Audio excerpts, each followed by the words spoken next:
All right, welcome everyone, history lovers, the critical minded. I'm Philip Travis. And I'm Paul Nauert. Thank you for having me, Phil. Absolutely. Welcome to the History Changes podcast. And we're talking about the social contract, and particularly breaking the social contract. Mhm. And so, with that, I think one of our central questions is to sort of, because we'll be having some of these other conversations together in the future, and we'll get, I think, a little bit closer to the present. Mhm. But right now, I think we need to start off with the question. What exactly do we mean by this social contract? Are we talking about something that starts with a Declaration of Independence, or does it start at a different time? Where do we start this story at? I mean, we're both historians who, we love world history as well as U.S. history, so we can go all the way back, maybe back to Rousseau, saying, it was all over when the first person drew a line on the ground and said, "This is my property, this is yours." That's for a contract. Um, but I think, based on what you and I talked about, Phil, in when we were jamming and prepping for this podcast episode, I think we're going to start in the age of world wars, particularly in the later part of the age of world wars, the period we call World War II. There's, of course, some historians who argue it's a single generation long period of global war with different waves. But I propose we start in the Great Depression and then World War II, spend most of our time there.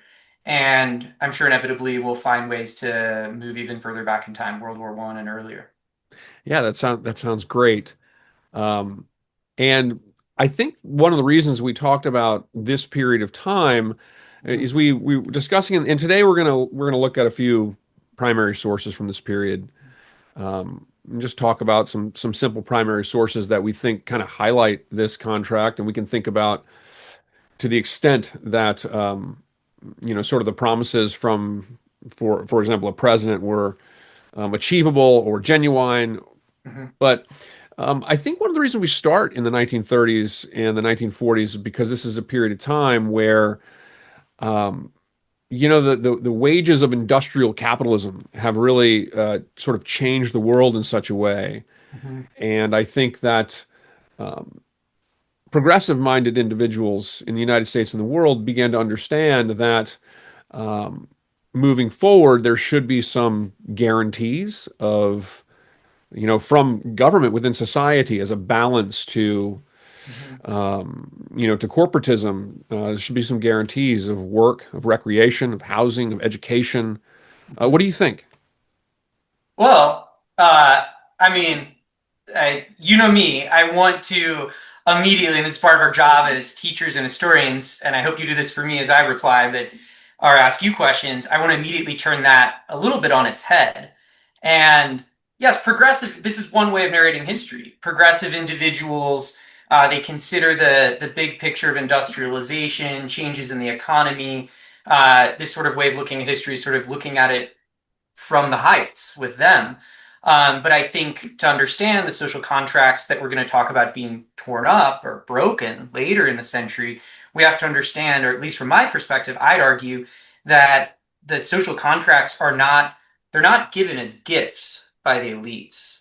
Hmm. The elites are responding, if we want to tell a story of elites and non-elites, and of course it's always more complicated, but when we want to tell it at this level, um, the elites are not giving them as gifts. They're responding to a multitude of pressures on them: social movement pressures, geopolitical pressures, competing ideological pressures that are all intersecting, as well as environmental. We might get into this, particularly on Dust Bowl and agriculture in the United States. So there's, let's start with industrialization. You cut me off whenever you want to double click on something or shut me off, or we want to move on to something else. I mean, I would say I totally agree with that analysis. I think when we look at this, we look at the creation of a social contract and we look at the breaking of the social contract, as we'll get to, probably in future episodes more. Mm-hmm.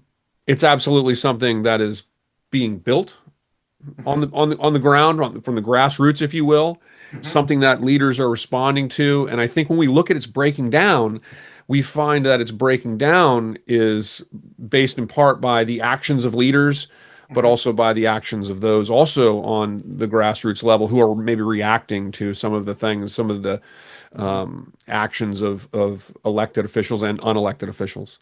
So Hmm. I think we're on the right. I think we're in agreement there. I don't think there's any disagreement there. Sure.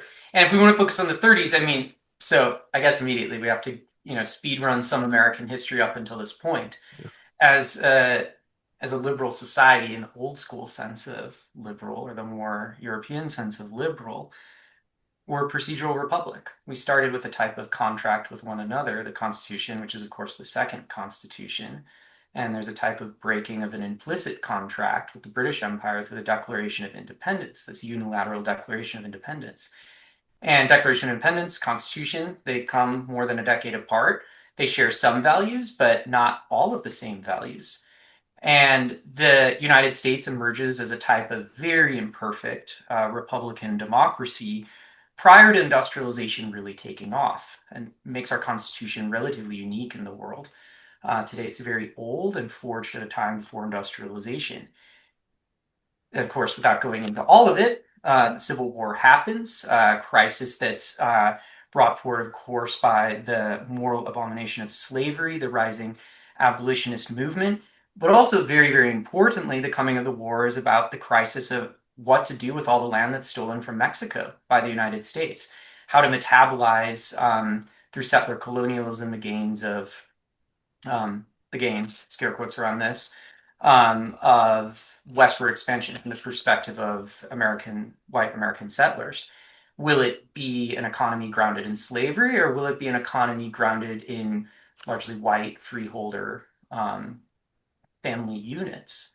And of course, there's railroad interest on the northern side. We could get into all this, but I know you don't want to make this about the Civil War.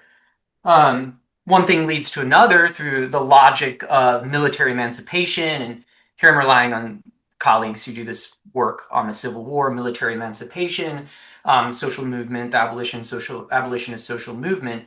And eventually, slavery is overturned in after the war through the Reconstruction Amendments, a period that Eric Foner calls the Second Founding. So we can look at this second founding as a radical reformation or even a revolution of those initial social contracts that are deeply imperfect, deeply limited, and betrayed, and then prove insufficient to contain the coming crisis of the Civil War. This second founding, to keep speed running through it, it is betrayed after a little over a decade of reconstruction and radical reconstruction through a combination of social movements, white terroristic violence, as well as the capture of the state in the South, and then eventually at the federal level. That social contract is torn up. But by the time we get to the late 19th century, industrialization is well underway, even as settler colonialism continues, and American imperialism is starting to spread far more globally beyond this hemisphere. Industrialization you see in the late 19th century, and I know you know all this history, but just again, deep, speed running it, you see a series of massive strikes by workers. You see workers connecting transnationally and transimperially to other social movements, anarchist, socialist, communist movements, of course, democratic movements. Democracy is still denied to most people in the world at this time, usually most women in virtually all societies that even consider themselves democracies. So these movements are intersectional, as we say today, and they are, some reforms are gained, but much of the revolutionary potential of these movements are, to make a complicated story pretty, uh, perhaps too simple, they're defeated through violence, through outright violence against striking workers. Here I'm thinking of the Great Railroad Strike, and through the eventual defeat of nonviolent or electoral means. Here thinking about uh, Debs and then the populist at an earlier stage, all imperfect. I want to flag that. So you have this long period from the violent destruction and dismantling of the Reconstruction Project, this attempt to build a multiracial democracy, as industrialization is really taking off. So this like key inflection point. You already have a series of shattered social contracts, an attempt to recreate them from the bottom through social movements, women's movements for racial justice, movements of industrial workers, of farmers. These are contained and crushed through a variety of tools. I don't know if you want to go more into it, but there's a very reactionary series of Supreme Court rulings that mark the late 19th century and into the early 20th century. Industrialization is continuing, immigration is continuing, the American empire is growing, and then A lot of this, I have a bias towards this. I know we're both US foreign policy historians. A lot of this, I don't want to say all of it, but a lot of it comes to a head in the crisis of the Great War and the American entrance into the Great War. And then the crisis that emerges out of that crisis from the perspective of American economic elites of the really unexpected victory of the October Revolution in what becomes the Soviet Union. So the war ends, and there's the war, pardon me, to back up, it's waged on the Allies' side under this big bold banner of make the world safe for democracy. You know, that's set piece in our lecture classes on World War One. But we know, of course, and our students know, lots of like Wilson is not democracy, yes, for maybe some groups of white folks in Europe. But I mean, Wilson is this is the guy who shows Birth of a Nation in the White House. Like you, we understand his motives, but he clothes and uses American power to clothe the Allied cause ideologically in this promise for democracy, ideologically in this promise for self-determination. So that's setting up on, at a geopolitical and ideological level, this promise. If the Allies win, democracy and self-determination. And Um, so, and so to yeah. interrupt you really quick, I wonder because of course, right, we know Wilson's not talking about independence and democracy in Vietnam, and of course, Nope. Ho Chi Minh, who I think at the time was, I think he was named Nguyen Ai Quoc at the time, I believe, Yep. was denied admittance to the Versailles Conference despite his desire to be a representative for Vietnam. So we Mm-hmm. know that, and I wonder because we've talked about this in the past, if it's appropriate to think, for example, about say the founding documents of the United States, where like the founding documents of the United States, they're documents written by, and they're documents that really embold. Um, a limited white supremacist republic where being white, male, and a landowner is what those documents immediately are sort of created by. But over the long term, right, the ideas contained in those documents were really powerful tools for people challenging that contract in recreating a new one. It was, one of Martin Luther King Jr.'s most famous statements was somewhere I read, right? And he's referring to those Mm-hmm. documents. So should Yep. we think, so my question is, should we think about certain elements of Wilson's ideas with respects to global disarmament, with respects to democratic promotion or these types of things? Should we think about some of these ideas contained in this concept of Wilsonianism in the same way, where they were created with a different purpose, but ultimately contain a type of idea that might be employed to create something more positive in the future? What do you think about that? Oh, absolutely. I mean, so we'll get back to Ho Chi Minh, World War One, Wilson, Lenin. I also want to bring in Ida B. Wells. But let's go back to Jefferson. And, this is how I talk about it to my students when I'm lecturing on this in a foreign policy class or in a lecture about the Enlightenment and the American Revolution.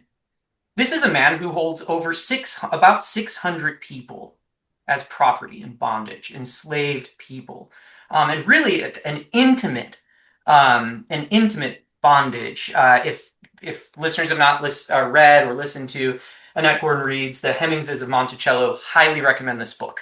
A really learned work of scholarship on the legal history level, but also gives you this, very deep window into the world of the Hemmingses and the Jeffersons. He holds 600 people, including some of his own family members, in bondage.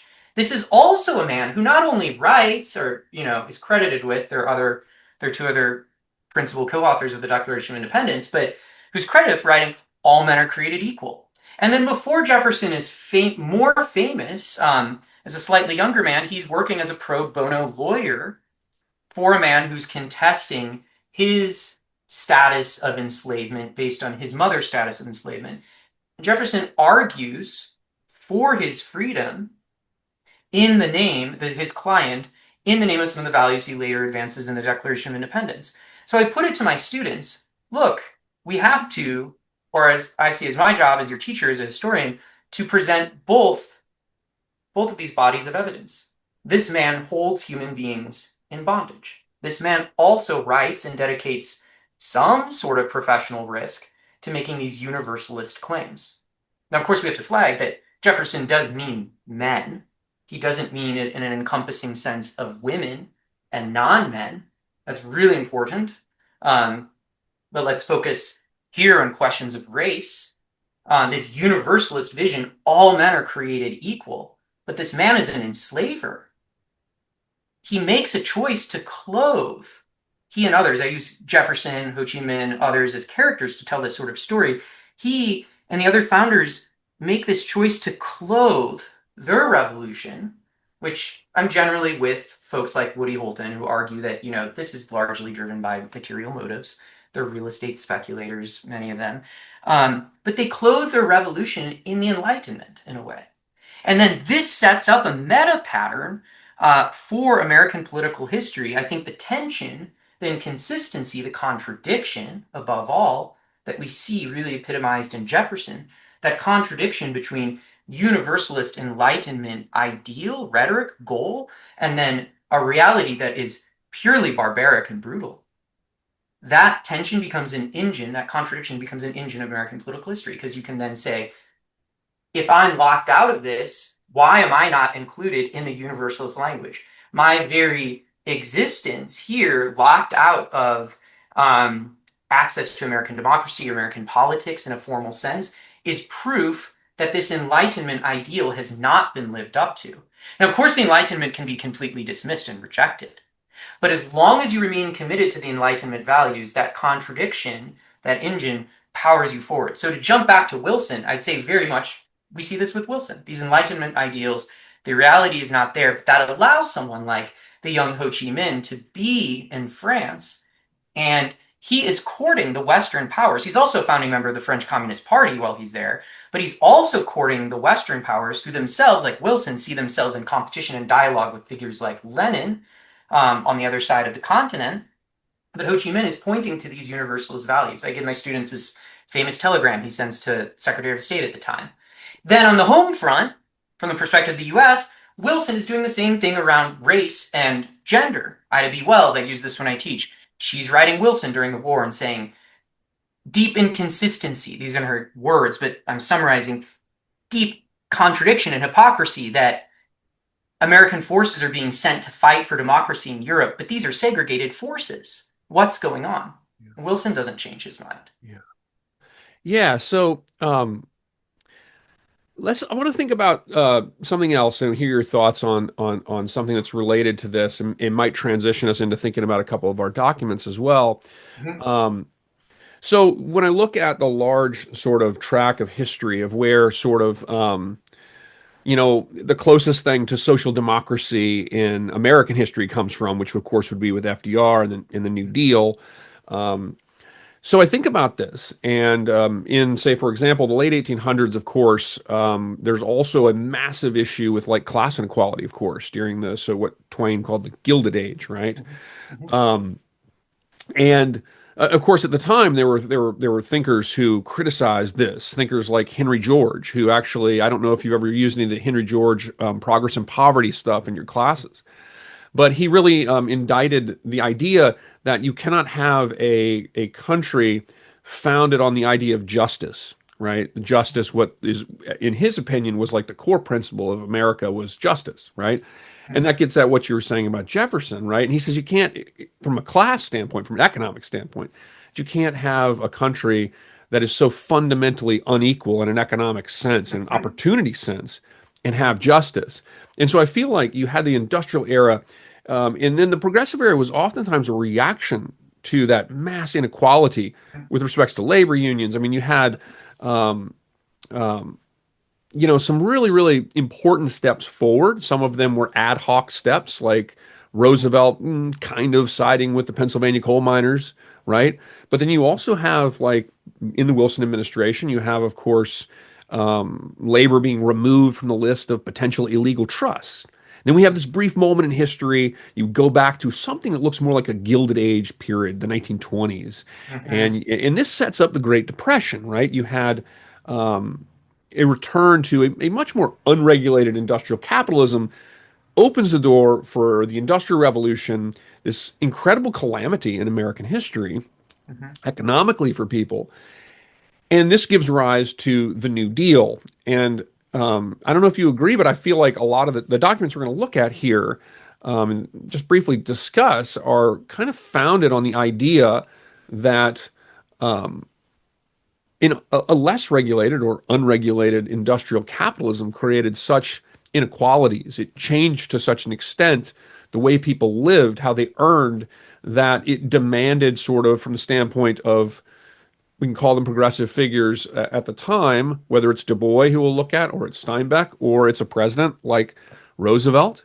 It demanded sort of a rethinking of the role of government in society. Hmm. Absolutely.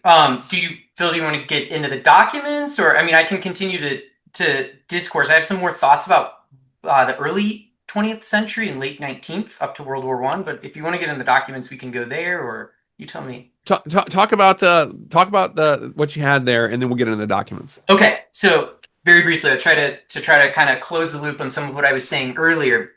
Um, Social movements are repressed through violence, through types of coercion. Late 19th century movements for workers' rights, women's rights, racial justice, uh, and these movements are crushed through a combination of actual kinetic violence, through control of education and nascent mass media by elites, and um,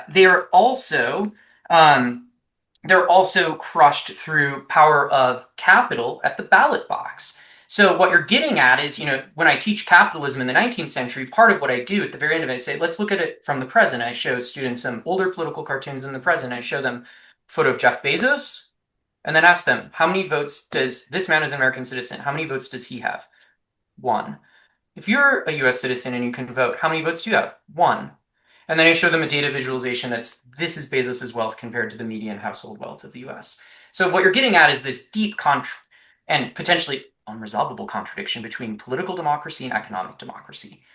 The US has this fascinating backstory since it's claiming to be a type of imperfect democracy prior to full industrialization, the arrival of capitalism. There's a lot of debate about history of capitalism, and I don't want to wade into those waters anymore.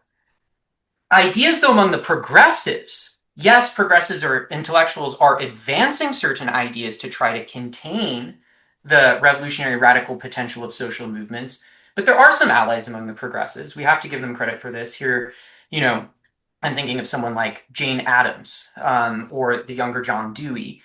For all their imperfections, they are motivated, in my view, by a really sincere set of desires. But their ideas also can't be fully scaled up. So Daniel Rogers' books, I'll just keep name dropping names for your listeners to read books and prove that I did my reading in grad school. Daniel Rogers, Atlantic Crossing, because I know you know all these books. Atlantic Crossing, he talks about this. The book is sort of, I'm giving away the punchline of this book, but the book is about FDR, and we'll get there, opens up this space for progressives who've been going around Europe especially, and to some degree social movements in the US, but especially Europe, and looking at different nascent forms of social democracy, these societies that are democratizing after they industrialize largely. They're bringing these ideas back to the US, and he talks about there's this sort of like pent up eruption of ideas in the New Deal. And I think you don't have that eruption of ideas if you don't also have the space made for the eruption of social movements into politics. I think that's where Rogers' book maybe does a little bit less, but it's intellectual history, so he's going to focus on intellectuals. But yeah, so these movements are contained. The power is pushed into wartime mobilization. There's a type of broad truce between labor and capital. We're all going to unite around the flag, but the promise is made when the war is over.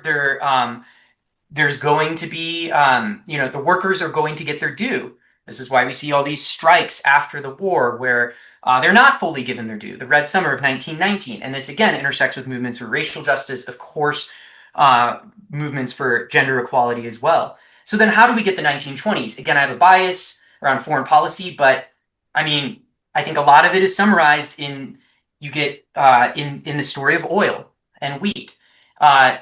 Over the early 20th century, there's a push to break up the big oil corporations, the big oil trust, and they basically get there. American elites finally get there, and then U.S. enters World War I, and what do? The American federal state puts all the pieces back together again because we need that oil to save democracy. Then meanwhile, what's left of much of the prairie biomes in the southern Midwest, they're plowed under. It's called the Great Plow Up. Even before the U.S. enters the war kinetically, U.S. is selling a ton of wheat to the Allies to make up for what Britain can't import from elsewhere. Maybe more cynically said, to step into a new market opportunity. This has all sorts of profound ecological and economic impacts. But after the war, during the war, the federal government is paying farmers to put more land into agriculture for wheat.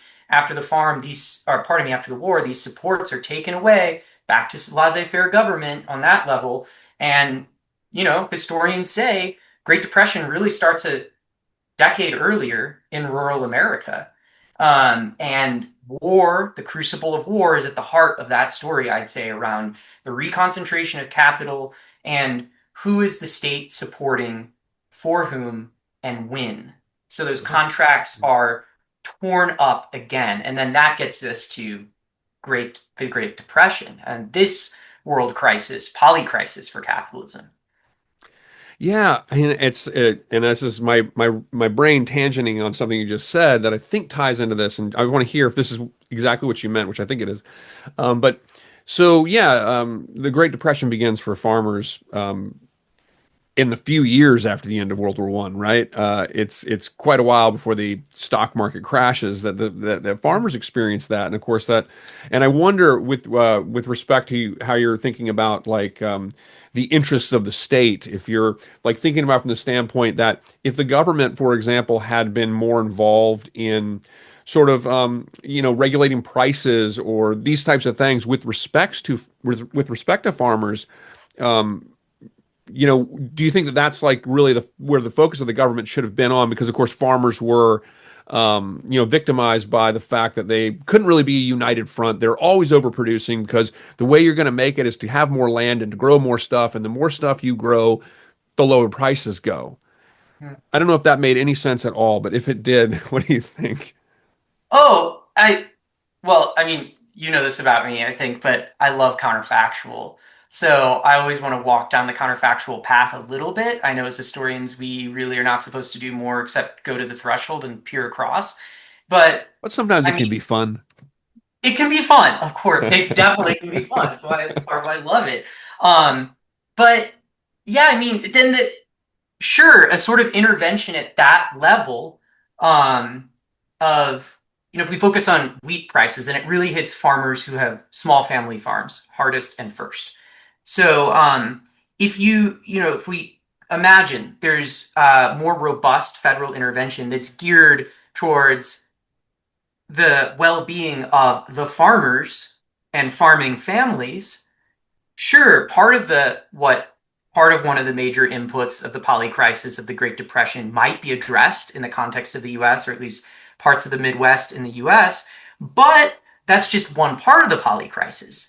If you try to transform the state made by capital, and that has even deeper roots in slaveholding and settler colonialism, if you try to take that state and reform it to help some people, not who are outside of capitalism, and maybe not even, certainly not everyone outside of the elite, but some of them, you're starting to change the nature of the state. And then when you start to try to think about it systematically, you're really reconceiving of the nature of the state and the relationship of non-elites to non-elite Americans to the state. And that's exactly what the New Deal is. Yeah. So the classic left socialist critique of the New Deal, and I mean, I know this is being recorded, but don't quote me on this. Your listeners can Google or chat GPT this.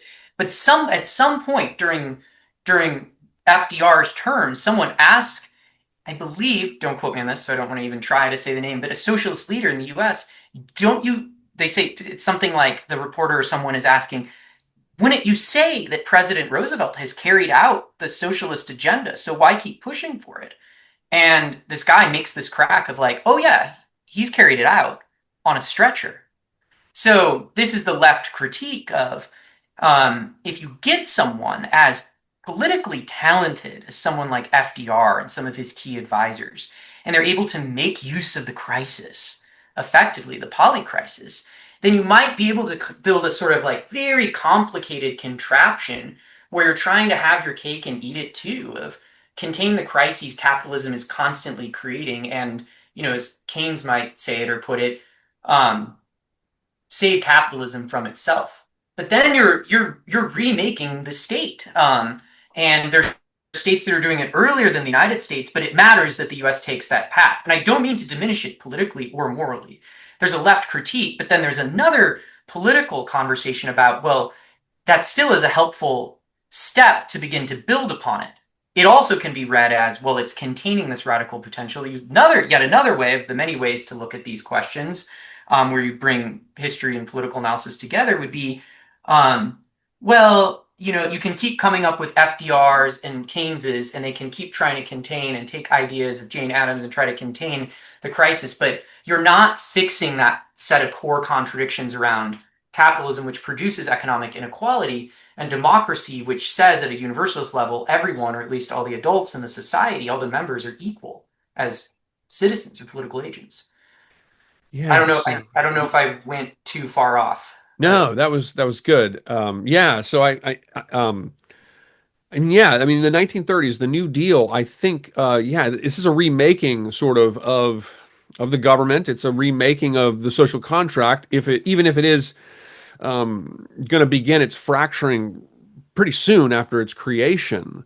mhm. When you think about the New Deal, when you think about some of the documents we'll talk about that are in the midst of World War II, where you have, one crisis followed by another crisis, and the reason I use the counterfactual of the farmer is, and you went right there naturally, was just the counterfactual of the farmers in the 1920s was, of course, even though, yes, it's just one part of the crisis, right? In the 1930s, of course, that was a huge focus of the New Deal, was to try to do things to address the crisis for farmers. And so, yeah, so I think you do have this. Is it necessarily the ideal dream for like a leftist? Probably not, but it's a lot better than the 1920s, and it's the furthest I would say probably the New Deal's got to be the closest to social democracy that the United States has been. I guess we could debate where the spirit of the Great Society is, um, but so you have this remaking, I think, right? And so this is maybe why we think if you agree or if I'm off base, why maybe we suggest that the 1930s and the World War II period is kind of a remaking of a social contract, but also a social contract that is sort of bought into by a great deal, I think, of working and middle class Americans, but staunchly opposed by the older corporatist industrialist sort of base of the United States, who will be pretty motivated in the air of the Cold War and anti-communism to start to break it apart. I don't know. What do you think about all that? Is it right? How should we define this new social contract, or am I just is it just uh, warm air? I think the original marketing, at least for me, is still the best marketing. It is a New Deal. So, in great American advertising sort of tradition, we all like, we as Americans, we love our new toys. And a deal sounds fair.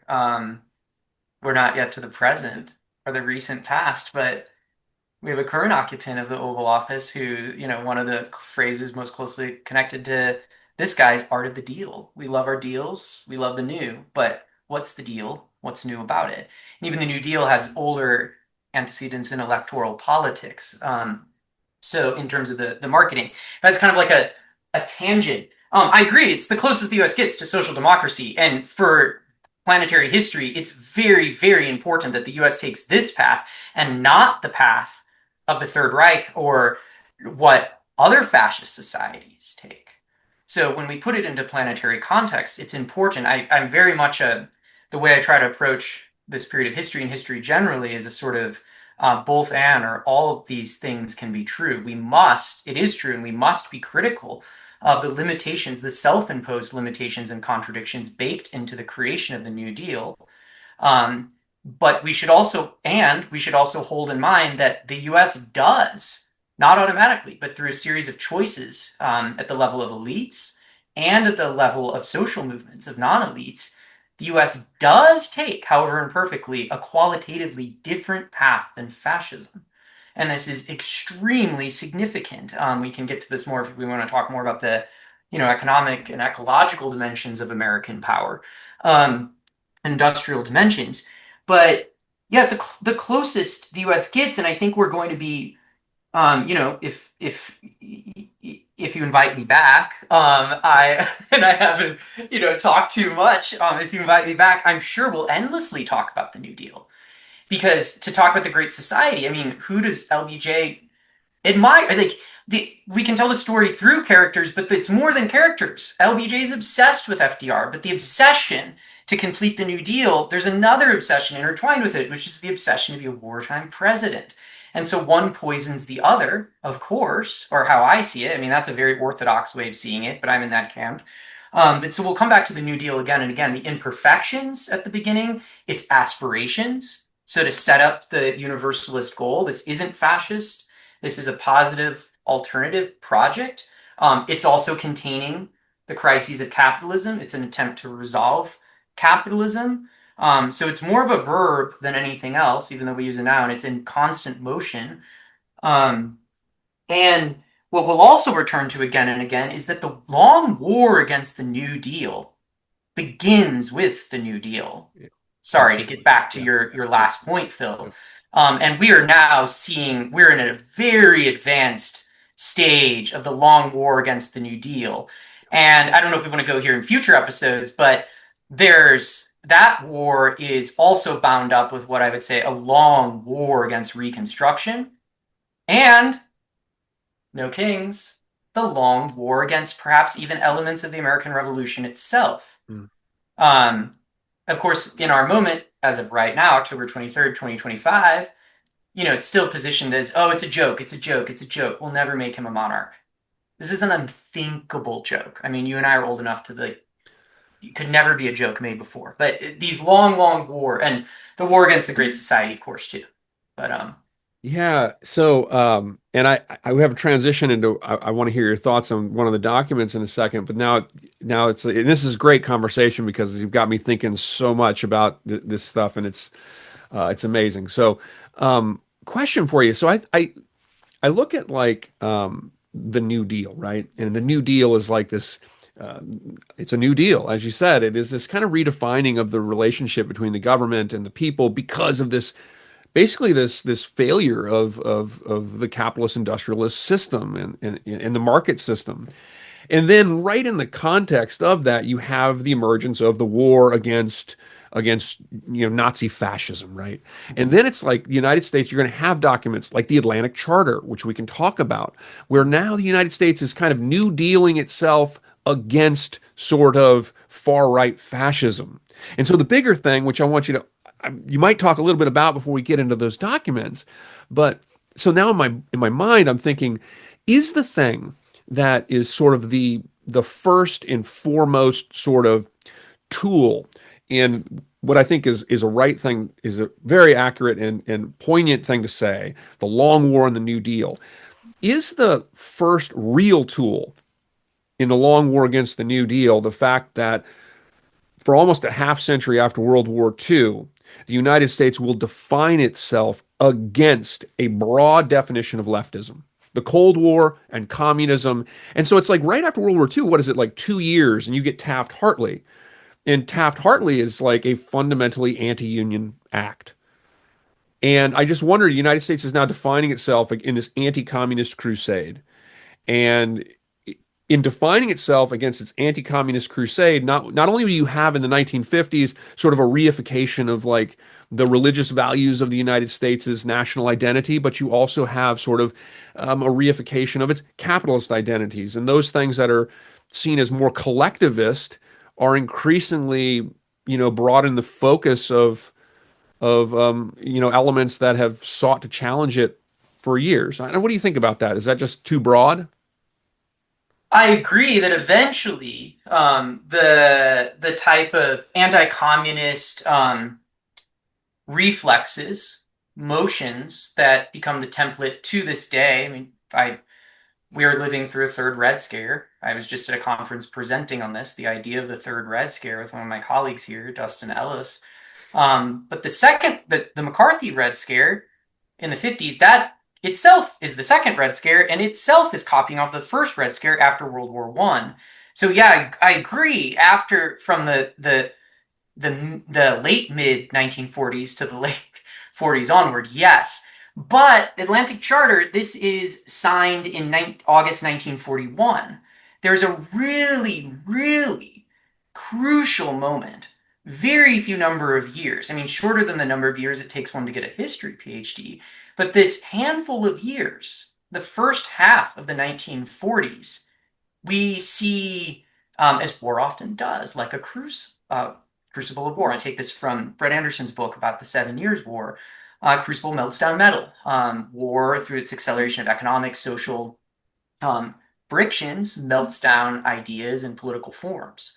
And in the first half of the 1940s, while there's not a formal alliance, the U.S., even before the U.S. enters the war kinetically, the U.S. is supplying the Soviet Union after Hitler invades the Soviet Union. Now, of course, at an IR level, at a geopolitical level, this is a shifting of the great powers and the alignment of the great powers, and something that already is more or less a global war, and then certainly becomes a global war once the United States fully enters and Hitler declares war on the United States after Pearl Harbor, something that Germany unilaterally does. And there's some really good literature on like why that choice. There are pivot points within pivot points in this 5 year period, but there's a different path. Now, it's not to say that the United States is going to become communist. It's impossible really to imagine that counterfactual. But certainly a tremendous amount of wartime propaganda in the US and in the West was geared towards at least cultivating a type of empathy. I should have pulled up this map. There's a map that I'll show my students that's I'm sure you've seen it, but it's map of the United States and like if it were happening here, and it's sort of like is educating Americans if the Nazi invasion of the Soviet Union was happening in the US, what cities would be taken first. So at least points to a type of coexistence. Um, and there's certainly wartime cooperation. FDR gives this speech, and I'm trying to remember the exact date. I should have brought some more notes to this talk, but it's a wartime speech. And he's talking about the work around, as I'm sure you know, he is a lifelong conservationist, cares deeply about the wider natural world. He's giving a speech about remediation of soil quality in North Africa after liberation from the Axis. Now, of course, what he frames out is liberated back to whom? The French and their colonial empire. But he focuses on soil, and he has a line in there something like, if the nations of the world, so different in their interest and ideas, can work together to fight this common enemy, certainly we can now set ourselves to work together in problems like soil conservation. Those are not his exact words. So there are people, including the most powerful person in the world, and certainly intellectuals around him, labor leaders, who are saying we can have this is a way to try to, in the post-war world, build an international system that maybe doesn't resolve every tension, but will never lead us into a catastrophe like this again. Um, Now, I want to be really, really clear. This is not an apologetic for Stalin.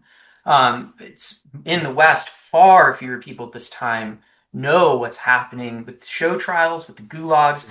There's a whole story for Soviet historians, a whole story we would have to have about the series of betrayals there.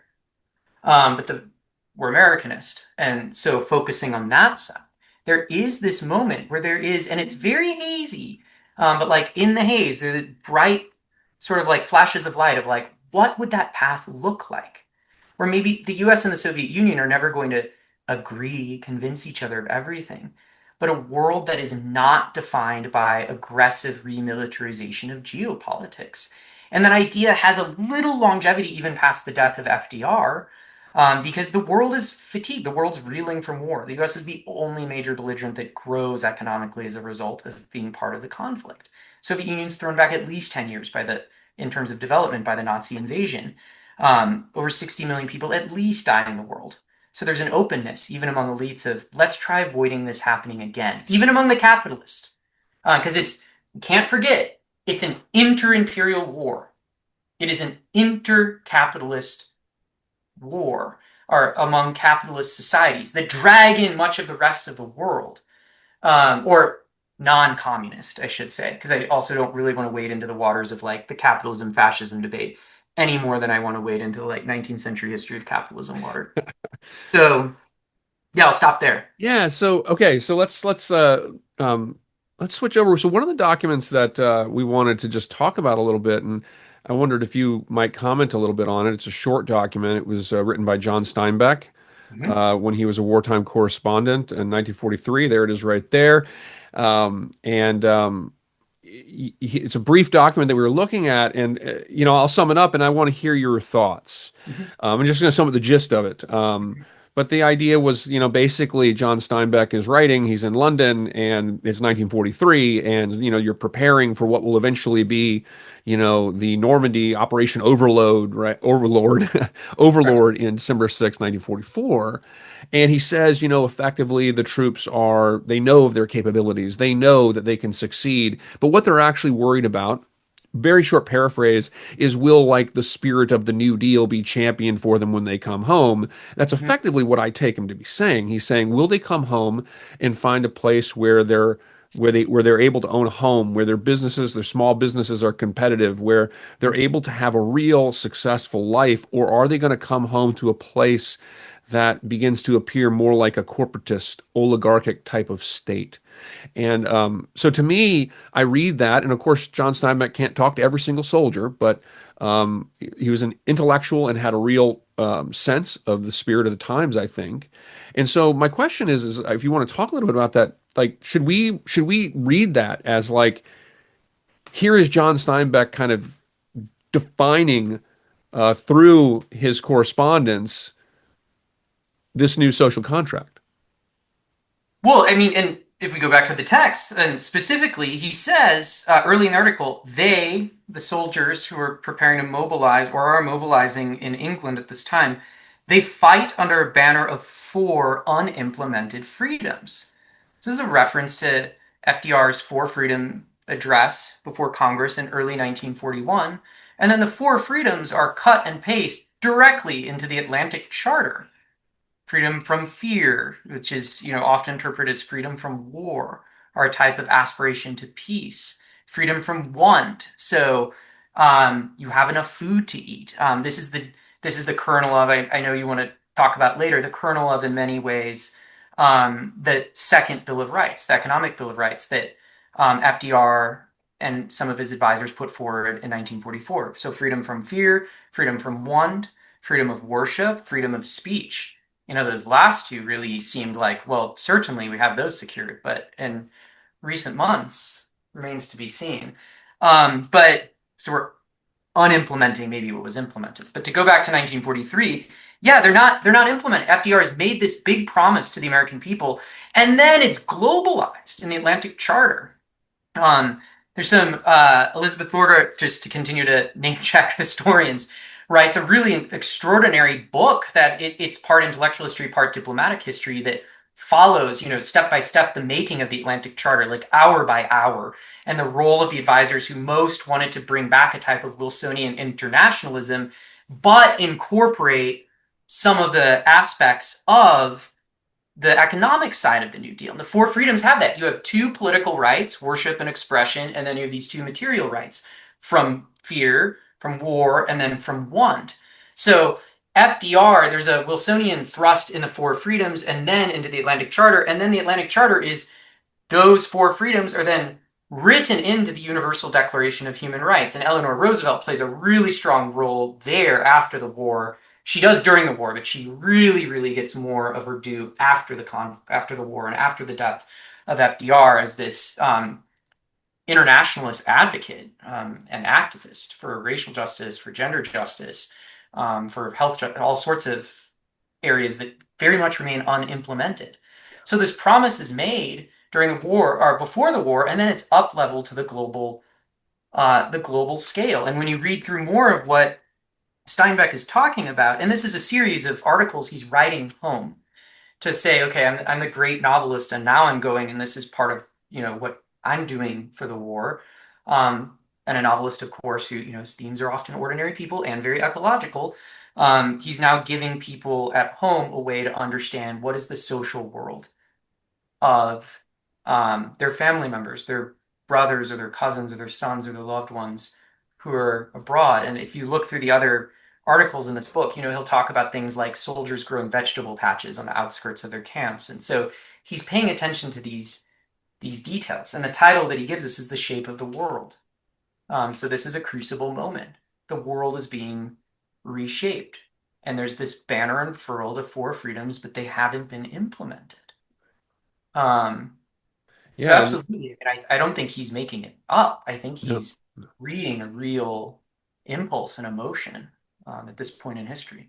yeah, I agree. And I think some of the other documents we're discussing, further just support that. The Atlantic Charter specifically mentions in one of its clauses, right, social security for all the peoples of the world. And I guess we could debate about what maybe specifically is meant by that, right? But there's some lofty goals there, right? Global disarmament, right? International governing bodies, social security, self-determination. Yeah, these are the foundational sort of principles of a world that I think so. And correct me if you disagree on this. I look at this period of time from an international relations standpoint, Mhm. and we're obviously not there now. But I look at this moment from the Second World War, and I think it holds true for some time after it, where we're still holding on to it, where you know, at least we're American historians, so from the United States standpoint, that there's an attempt to say that the grounding of the international order, the foundation of international law, should ultimately be like human rights. It should be self-determination. It should be these core principles that are owed to people. And I think so the pre-World War One period, right? We look at this and it's more like a multipolar world of competing imperial powers that are sort of granted a great degree of like freedom to do as they wish within their spheres. I kind of feel like in the 21st century, we're back there. It's like human rights matters far less. You're back at a point where you have these major powers, and people will throw the human right thing out there, but ultimately it's more about major powers competing for hegemony and spheres of influence. What do you think about that idea that World War II was for a brief moment an attempt to make human rights the core of the international order? Great. Yeah. And, we already have been wading into so many debates and their intersections, but It's this great. one, many. And as you touch on, they go beyond just historiographic arguments into very, very real questions of political strategy and analysis. So I think there are several ways of looking at this. Let's start with the most cynical way, which is it's a great power conflict. Universal's values are trotted out again, but um, does anyone really believe them? Um, and even and maybe at best they're trotted out to win support of, say, the colonized world. There is in the Atlantic Charter that the right of all peoples to choose the form of government under which they will live. I mean, FDR, as I put it in lecture to make it, kind of, dramatize it a little bit when I lecture about this, but FDR, Sumner Wells, they're only able to get Churchill to sign on to this because Hitler has a knife at the throat of England. Yeah, Churchill did not want to sign that He is an document. arch materialist, pardon me, not materialist, an arch Imperialist. imperialist, Oh little yeah. Freudian slip. I mean, he's responsible probably for the death of over 3 million Bengalis during the war from starvation. This is not a man, I mean, at best, he's doing this with his arm bent behind him, with his fingers crossed behind his back. So this is the cynical interpretation. And then the United States emerges as, the paramount hegemon, the power that has far and away the greatest latitude for choice. We set the story of the US and the Soviet Union, the two great superpowers. But this is a little bit like saying Earth and Jupiter, the two most significant planets. Yeah. I mean, the United States has, I lecture on this all the time, but I don't have my slides in front of me, but a tremendous portion of the planet's industrial base, something like half of the world's economy, a third to a half of the world's industrial base. So, Yeah, and the uh, Soviet Union is totally decimated from World War II. I mean, I think between Germany and the Soviet Union collectively, they had like 50 million homeless people from the war. They're reeling for quite a time. massive period of migration across the entire planet, the collapse of empire, the exhaustion of the great powers. So the cynical reading of this is like the ideas were put out there to rally people during the war, to get those soldiers to feel good about fighting under the banner for freedoms. And then after the war, um, it's cheap to be able to claim these values when no one can assail the US position, and are no other great powers that could really reasonably challenge it. So we don't have to, when we say, there shouldn't be great power conflict, well, if there's only one great power, then we don't need to worry about it. No, I'm not, personally and intellectually, I'm not that far, I'm not in that cynical camp, but I understand it. Um, I think another way of looking at it, and I think a more complex way of looking at it, and what we should do as historians is look at the complexity. And this kind of goes back to the point around Jefferson.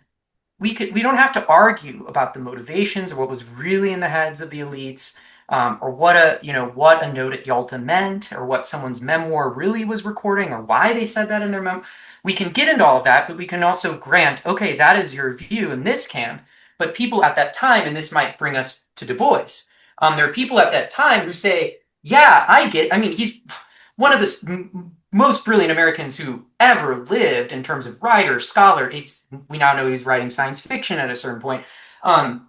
So you have someone like Du Bois, he gets it. He sees the imperfections. He knows that the banner is not implemented, and there are some promises that weren't even put on that banner around racial justice, around women's rights, around other aspects of foreign policy. But he in 1944 is, the piece that we read, this piece, why I'm supporting Roosevelt again. And he's not saying it because I believe everything he says in a, simplistic, optimistic way at all.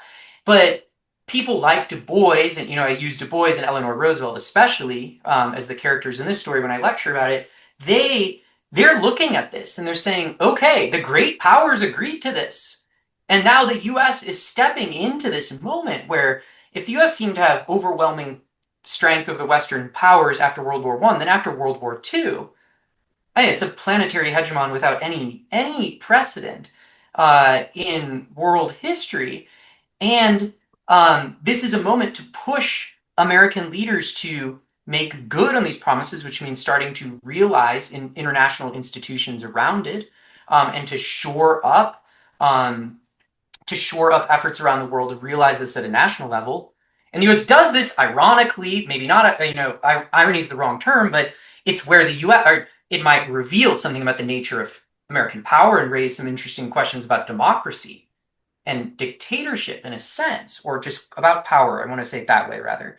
Um, it's in Germany and Japan that the United States is able to, in many ways, more fully realize some of those freedoms, implement some of those freedoms, than in the US. Because in the US, you're having to fight those opposed to the New Deal, And fight you're those and you're worried. referring to the reconstruction of those countries. Yeah, right after the war. The Yeah, American occupation, yes, yeah, thank you. yeah, yeah, It's advanced. No, I don't. I mean, after the defeat yeah, yeah, of yeah, fascism in yeah, these yeah. countries, U.S. in occupied Germany and Japan, and well, Western Germany, but initially it's a quadripartite occupation, and that's a place where the U.S. thinks it might be able to work with the Soviet Union in this occupation. Story for another day.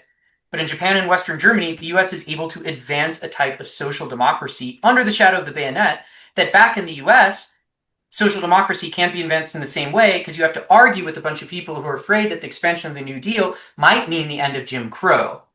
There are a Yeah, bunch of other pieces. And then if we yeah. go back to the Civil War, Greg Downs wrote a great book about this.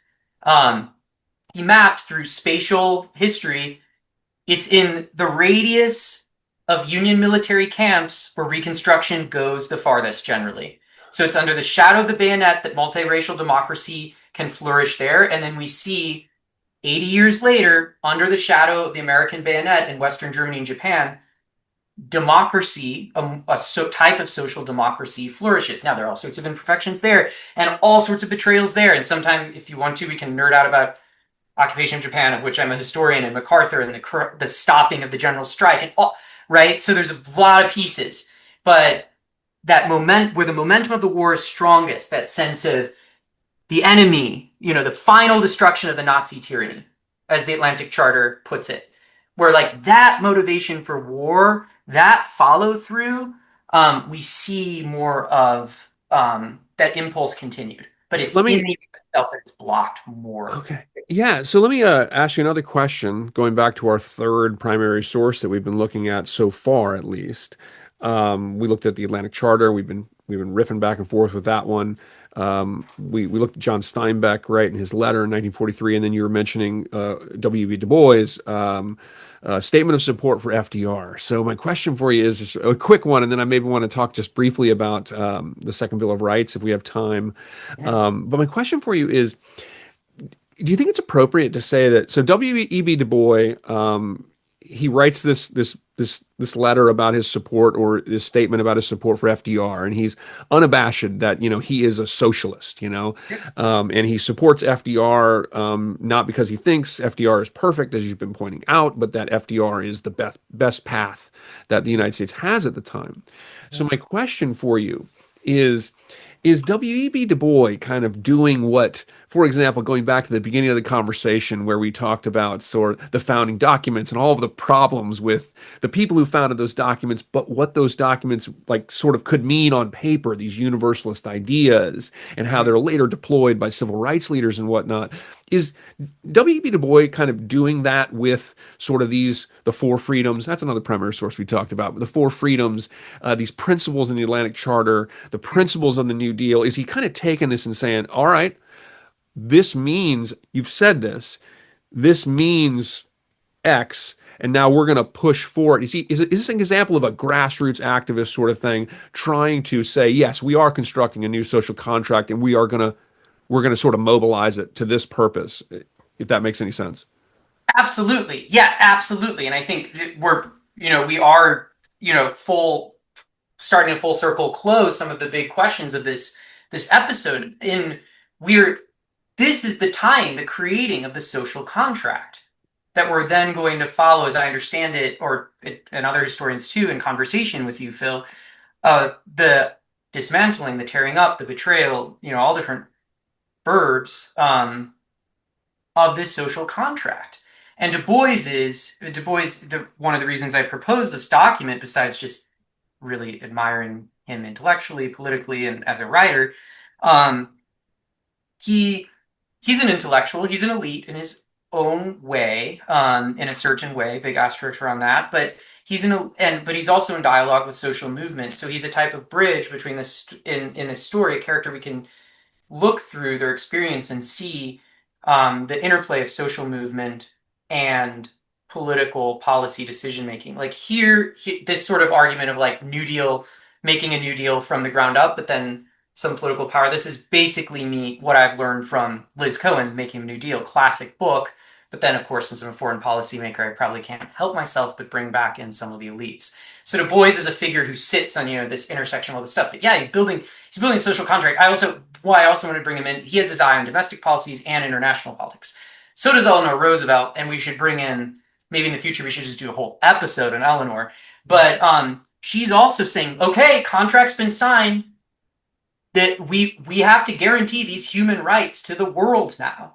And we have to guarantee these rights to us and to much of the rest of the world.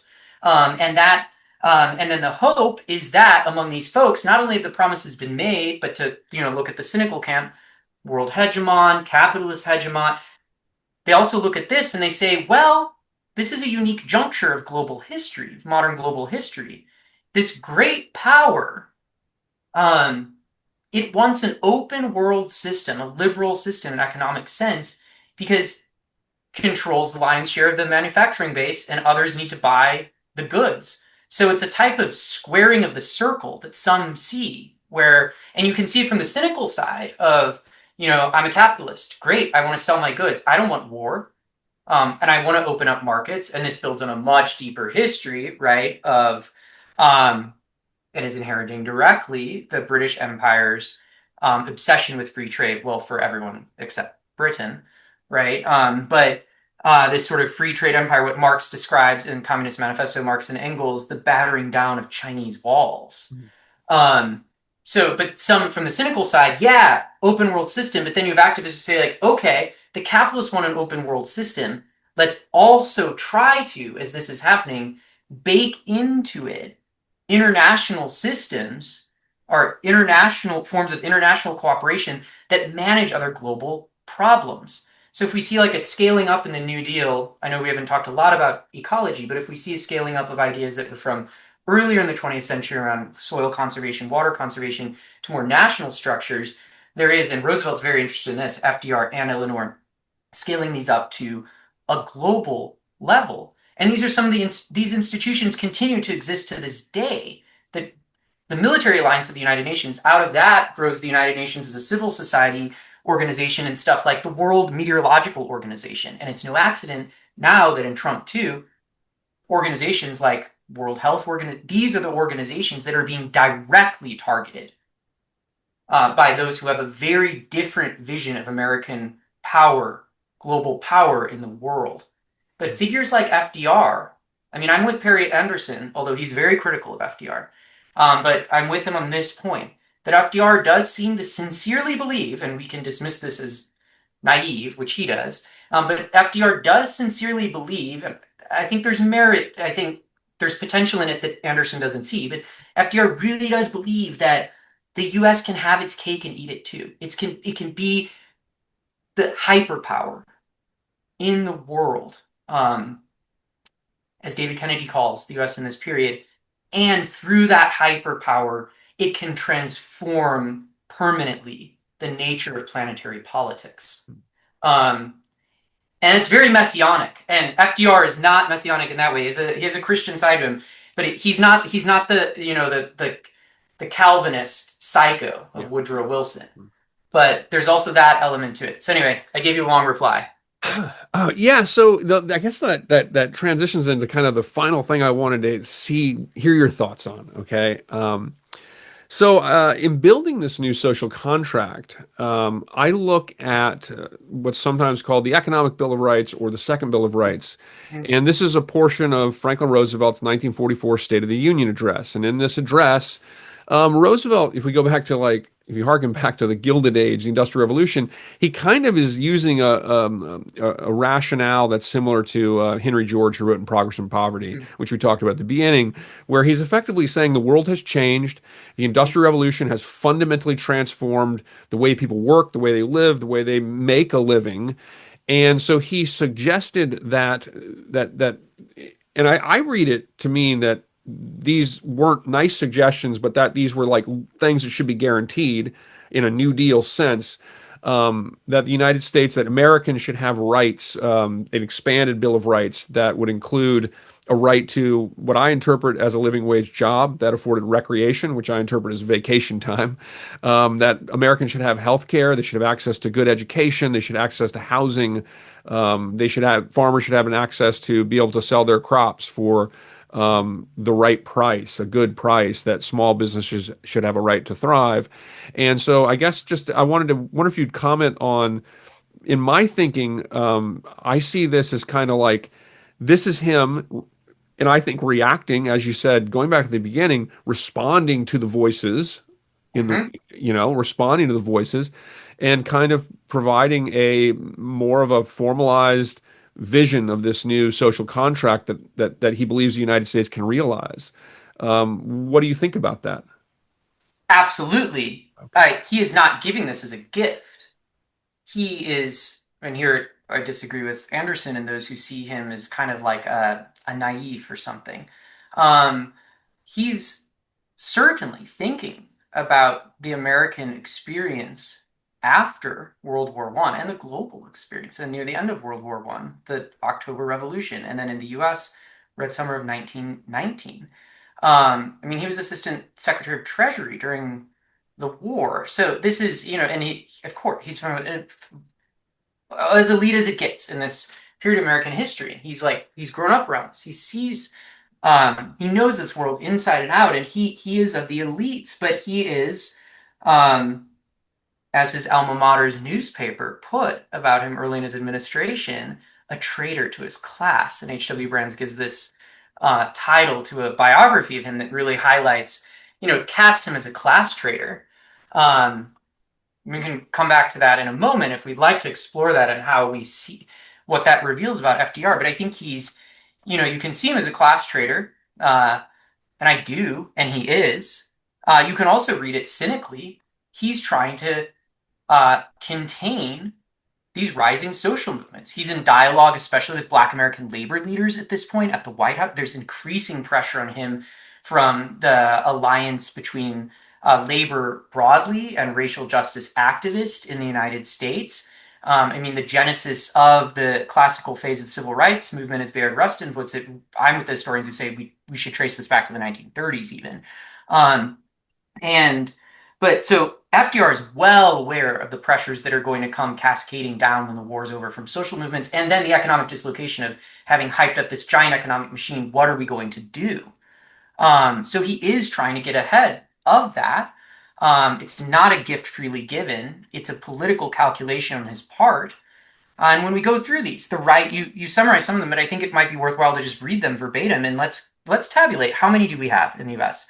The right to a useful job in the industries, shops, farms, or mines of the nation. There's no job guarantee. Okay, we don't have one there. The right to earn enough to provide adequate food, clothing, recreation. Some states maybe, I guess, have a type of living wage. I don't know. We can give that like a quarter credit at best. Okay. The right of every farmer to sell and raise his produce. Return will give him and his family decent living. Absolutely not. I mean, farms are in a crisis now. They have been repeatedly, family farms. The right of every businessman, large or small, to trade an atmosphere of freedom from unfair competition and domination by monopolies at home or abroad. That's not true for small. This Monday, half the world's economy was tanked, or a huge part of the world economy, because of the massive near monopoly or duopoly of Amazon over cloud storage. The right of every family to a decent home. Absolutely not. Barbaric to even make a joke about that. The right to adequate medical care and to achieve and enjoy good health. Absolutely not there. The right to adequate protection from economic fears of old age, sickness, accident, unemployment. I guess there's Social Security. I mean, so long as Trump and Elon Musk continue to feud and Russell Vought is kept away from Social Security, but who knows how long that will last, and that's only part of that right anyway. The right to good education, that's laughable. I mean, I guess for some at the K through 12 level, but property, I mean, Henry George, we haven't really talked about tax policy. And I And then he think says, today, I think the right to a good education in the 21st century would have to include higher education, and absolutely, the cost of higher education since 1980s has gone up so much, and absolutely. you have a student debt crisis over this. So I would say a no to that. Absolutely. And so, I mean, and then we can come back to this in the Great Society about how some were even more, and I know we both show students and lecture in this, not because we're trying to indoctrinate them, but because it's history. 50 years ago, closer to implementation on some of these than now. But then what does FDR go on to say after that? We focus on the Economic Bill of Rights. We think of this as this very important domestic speech. It is. But then he says, all these rights spell security. And after this war is won, we must be prepared to move forward in the implementation of these rights to new goals of human happiness and well being. America's own rightful place in the world depends in large part upon how fully these and similar rights have been carried into practice for our citizens. For unless there's security at home, there cannot be lasting peace in the world. And so and there's another section of this where he taught. I want to find this. 1 second. He says in this text, I don't know why I can't control F, but he talks about specific other countries in the world. And now, because I can't find it, I'm just going to have to summarize. But he says that I believe that Russia and China, France, Britain, maybe it doesn't include France, but Britain, Russia, and China are united in this. Now, China's not yet communist, although the communists are fighting against the Japanese. That's its own story. We should do a whole episode on China sometime. But there is an internationalist thrust to this, and he's saying, yes, we need security. We can't just like will utopia into being. That happens through sharing the pie a little bit more. Hmm. He's not saying we're going to cut it up perfectly evenly. We're not going to have some sort of communist or even really socialist division of the pie, but he's teaching the American people, reminding them. I mean, he excels at sort of pedagogical political work. Reminder, we got to this place because some societies, instead of just trying to divide up the pie a little more easily, they sought scapegoats. Now, he's not saying that exactly, and I'm injecting my own interpretation into this. Um, we haven't given those rights. Here, we've stood in the way, and here I speak as an American, not just an Americanist. So I feel I have not just a right, but a duty to speak morally about my own country, of which I am a part and proud of. Um, but it is a critical pride, and I think it must be a critical pride, particularly if we're members of one of the greatest empires in human history.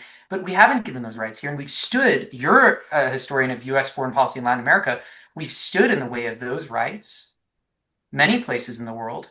We pushed land reform in occupied Japan and almost simultaneously plunged Latin America into civil war and genocide through coups to stop far more mild forms of land reform from happening.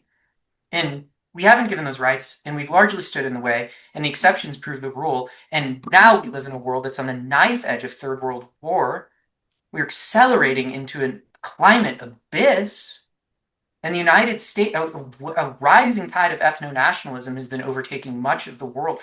Turkey to the Philippines, Hungary, Austria, ominously, many other places, and of course now the US. Yeah, and I think we're about out of time on this episode, but I have like you say so much and there's so much in there. It makes me think about other things. And so like one last thing that maybe we'll think about in the future, and I don't know if you have like a really quick comment to this. Sure, I I'll do look my at we go back to like Wilsonianism, and then you go back to the Atlantic Charter and FDR, the emergence of the United States as a world power. And what's the way to say this? So I think when I look at take a broad lens, not quite big history, but a broad lens Mhm. of like the last 150 years, it looks to me like a period of time where there's a real struggle between the sort of self-interest drives for power Mhm. from nation states and nationalism, and the small voice but present voices for something that looks more like a singular human voice, a international body of governance. And so when you look at Woodrow Wilson, we know what Woodrow Wilson is not talking about Ho Chi Minh in Vietnam. We know that, but you have this idea with the League of Nations. Then you go through World War II and you have FDR and you have this idea that becomes the United Nations. And so I look at the world as though there were in tune thinkers who are starting to understand that self-interested, militarized nation states cannot be the way forward in a world that is becoming more interconnected, that a world that's becoming smaller. And there's been this, I think, vehement pushback in the last century and a half against those ideas. And it's resulted in a lot of conflict. And I feel right now in the 21st century that we're sort of witnessing this real pushback against internationalism and a real emboldened pursuit of self-interest and nationalism. Really quick, what do you think about that? Is that just too broad or? Many, many thoughts on this. Give me a moment, and I want to think about.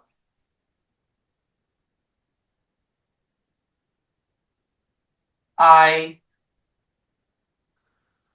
think while these voices have not been given access to power very often, they're more numerous and more widely held. I want to say that out of a spirit of hopefulness, and I think some polling data supports this, and archival evidence supports this, than we might give them credit for often. Um, while there are very ideas of a type of, as Kant puts it, perpetual peace, these develop with the uh, densification of human ties and cross-cultural exchange, driven by empire and violence. But these ideas emerge of what would it be like to take this order that's developing globally and all its violence and try to make it more peaceful and more just. So the idea returns again and again. It makes sense that we see this. I think what I don't want to say completely new, but becomes more prominent in the age of global wars is you have the idealists and the utopians, but you also have those who say, we need this for pragmatic reasons. We need this just for capital to flow. Like a really high level, sometimes I'll talk about the security consoles kind of like it's like Metternich meets Kant. We're trying to do this like concert of great powers, but in this idealistic way that's poisoned from the beginning. We can talk sometime about the UN. But I'd say, how did we get to this point? And I'll end here. We forget the past. And maybe this is self-serving to us as historians and trying to say, like, keep listening to our podcast, and everyone should keep listening to Phil's podcast, keep taking our classes and reading our articles and books. Um, we've forgotten. We have forgotten. FDR didn't forget World War One because he lived through it, not as a soldier, but he did visit the Western Front as Assistant Secretary, the Navy, and this generation, these soldiers in 1943 that Steinbeck is with, they didn't forget. While they were too young to have been in World War One, surely most of them, they remembered it. They knew family members who fought in it. So coming out of World War II, the possibility of World War III was very, very real. In fact, could that it had happened twice in their generation. This global catastrophe, not sort of. We've forgotten that. We're now far from. I mean, we are now. We're. Let's see, 60. We're getting to the point where we're getting nearly as far away from World War II in time as FDR and the New Deal were from the Civil War. Yep. So, yes, more people are living longer, sure, but we have forgotten. We have forgotten the lessons of 1945, of 1939, of 1937, of 1917, of 1914, of 1789. And that statement can be heard and should be heard by anyone across the political spectrum and think about how should we be responding to that? Even if you're the greatest supporter, most uncritical supporter of untrammeled, permanent, and eternal American global power and capitalism, you should be reading your history and learning unless you trust absolutely some sort of technological capability to perpetually contain the crises that will explode. And the technology we have to contain the crises, the construction of a social contract, an ordered form of reformism, and maybe even radical reformism. And then someone farther, farther of like a leftist persuasion can say, no, we need revolution. But even that revolution would have to resolve itself into some sort of, maybe not contract if we reject contract, but some sort of broad agreement and common understanding of how to be more just and loving to one another on this planet in a way that doesn't bake us all. Thank you so much. I'm Phil Travis. And I'm Paul Nauert. Thank you, Phil, for having me on your podcast. Always a pleasure talking with you.